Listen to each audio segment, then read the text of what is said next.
Apostolique ou algorithme? De nos jours, il n'est pas rare de voir plusieurs s'octroyer le titre d'apôtre lorsqu'ils ont implanté plusieurs églises à travers le monde sous la même bannière organisationnelle de leur ministère.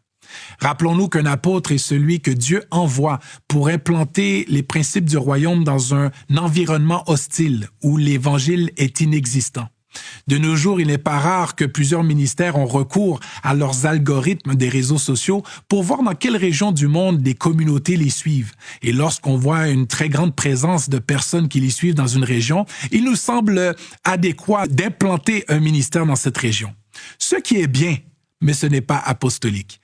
L'apôtre Paul était très conscient qu'il y avait d'autres communautés chrétiennes et il respectait les limites de son apostolat. Il n'allait pas dans d'autres contrées qui étaient déjà conquises par d'autres assemblées, mais allait plutôt dans des régions où l'Évangile n'était pas encore planté. Alors soyons inspirés par ces écrits par l'apôtre Paul et respectons nos champs de limites. S'il y a déjà des assemblées dans des régions où l'Évangile est prêché, il n'y a rien de mal à financer ces églises déjà présentes ou encore envoyer des ministres pour les supporter.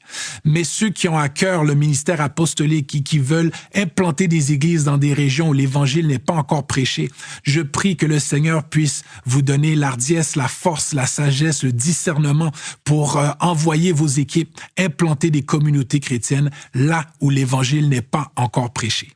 C'était une autre dose de détox. Si vous avez aimé cette capsule, abonnez-vous. Et si tout comme moi, vous aimez l'Église de Jésus-Christ, partagez cette capsule à un maximum de personnes.